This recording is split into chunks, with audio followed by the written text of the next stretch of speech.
Welcome, BURG Sports followers, to our third episode of The Dugout. I'm here with the Tuscarora baseball guys. Welcome to the show, guys. Thank you. So my first question for you guys, it's a little chilly out, but how's it finally be out for practice today? It feels great to just be on the field, not be indoors, and really be together as a team and working hard.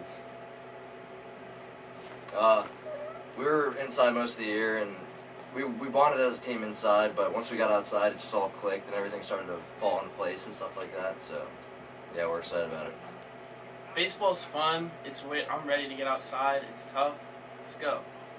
Okay, and then for my next question for you guys, from looking on from last season to this year, what are some things that you guys think you guys improved individually and as a team from last year? What was some things that you guys worked on? Did you guys do more strength and conditioning, going to more facilities to get some infield work, or hitting in the cage? Well, we've been in the weight room almost every day, so we've gotten a lot stronger as a team. So, yeah. Yeah, we started in, I think, midsummer in the weight room, and from midsummer all the way to here, we've all gotten much stronger, much more better agility, all that. And over last winter, we were in replay, and we were getting our swings in and stuff, so that helped us a lot to get ready for the season. Yeah. I think as a team, we've gotten a lot faster. We're all really strong now. Looks good. Okay, and then my next question for you guys. Your home opener is against one of your rivals, Heritage. How excited are you guys for that? Correct me if I'm wrong, that's a home game for you guys? Yes, that's right. Okay, so how does it feel getting the first official game of the year, after scrimmages will be over, facing Heritage at home? We're ready. It's been a long wait. We're ready. I think the first game at home is a huge thing. I think ignites the flame for the whole season. First home game. I think as a team, we're really excited to play and ready to go. Okay, and then my next two questions for you guys. You guys obviously got a new coach 2 years ago, and he started a new philosophy. Some of you guys are a little older. For the transition for a coach, what made you guys buy into his philosophy and all that to make Tuscarora baseball great? He just kind of clicked with us as a team and really pushed us in the weight room and on the field.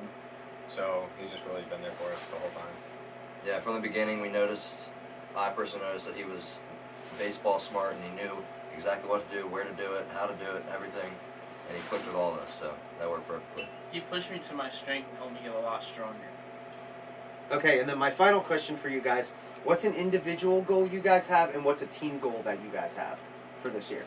Individual goal, I really want to be solid behind the plate. Team goal, states, going states. Individual goal, just to get my job done at the plate and just 1,000% at first base, just no errors, just clean. And then team states, always states. Individually, I like to do my job best or whatever to help the team win. As a team, like Garrett said, states.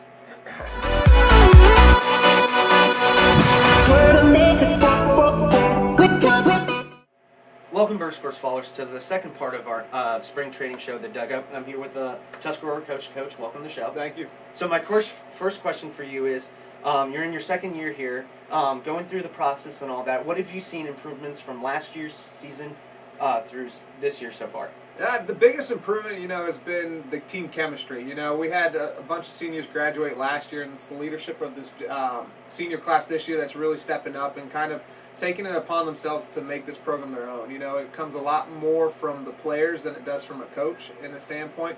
But just the expectations from each other, including the coaching staff amongst ourselves, it's just a continuous philosophy that they're really buying into this year. Okay, and then philosophy and all that, for the off season, the guys were just saying you were in the weight room a lot. Is that one of your big philosophies? Did you tell the guys, hey, change your body, do a little bit more dieting, anything like that? Yeah, absolutely. The weight room in off season is probably one of the most important things to get you preseason ready and to get you right and to handle a long season. Baseball's 20 games at the high school level. The biggest thing that I wanted to take this approach was taking a college weight training program and bringing it to the high school level so that kids who want to play at the next level know what's expected. And one, it keeps all our exercises keep the kids healthy and can endure this brutal season, especially with the cold and keeping arms healthy. It just has a lot of PT exercise movements, a lot of agility, a lot of flexibility, and it's a good way for the kids to bond. There's nothing more challenging and longer lasting than bonding over hard work. Okay.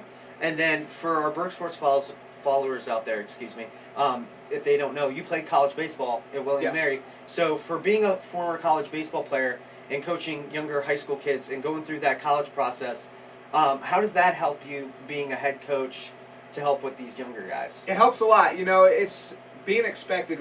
When people get recruited to go play college, sometimes, I get to go play college baseball, but what does it truly mean to play college baseball? It means waking up at 6 a.m. 3 days a week for preseason weight training, during season weight training, then going to classes and attending a 2 to 3 hour practice afterwards, and then going to study hall. It is a fun thing to do, and it's definitely a different experience, but having that knowledge of what I've been through I can relay onto the younger guys, and it also has helped me with connections with college coaches to help the recruiting process and kind of just the steps on which way to go through the recruiting process. A lot of young guys don't, have this one image of getting recruited, and then it's really helpful when they can ask the deep questions that they might be a little shy to in the beginning part, but if they ask it, they're going to find a better fit for them at the next level in the long run. Okay. And then my two-part question for you, who are some guys we can look out for this season? And then for every single coach around this area and for every single team, it's obviously to win states. Sure. What do you think is the strongest point or strongest suit for this team than last year's team to help you guys to achieve that goal to win states? Defense. Our defense is extremely multifaceted. We have some depth in certain positions that are going to let us rotate around a little bit. We have speed in the outfield that can allow us to track down some of the deeper balls that we usually occur. But the biggest, thing is, and any coach will attest to this, is pitching and throwing strikes. Letting your defense work. Hitting's a hard thing. Pitching, you can get away with a few mistakes at this level, and it can lead to success. The biggest thing that we need to do is not let things snowball on us. If something goes wrong, or if something, we cannot compound it and just continue through that way. Okay. And then the other part of my question, who are some guys we can look at? Oh, sure, absolutely. David Drummond at first base, he's a clear guy. He's been second team conference the past 2 years. He's going to play at Shepherd University. They got a real good steal with him. He's a guy that is a true leader. Defensively, you're not going to see a better first baseman in this league. And then at the plate, he's a very balanced approach, has a good power to both sides of the plate. Across the diamond, you're going to look at a sophomore, Paley Morvek. He's a young player, but he's very mature defensively. Mm-hmm. His baseball knowledge is, play hard, go hard, and he's kind of one of those guys that at the plate you can trust his approach, and he's going to be seeing some time either through the 1 through 3 spot, and as a sophomore. We have returning catcher behind the dish, Garrett Zendek, who's going to Mary Washington to play. He's a solid leader behind. His best attributes probably his blocking skills. He does not let many pass him, and that's huge for a defensive team. If you can trust your battery, you're going to have some success. We have Jack Sheffield, who's a senior second baseman. He'll see some time on the bump too. He's got very smooth skills, very good hands, very quiet hands, and when he plays to his expectations, can be a very solid ball player for us. And then you met Jonathan Williams earlier, center fielder, young guy, first year up, but he shows a lot of tenacity and a lot of hard work that we can get going, and hopefully he makes a statement within our lineup.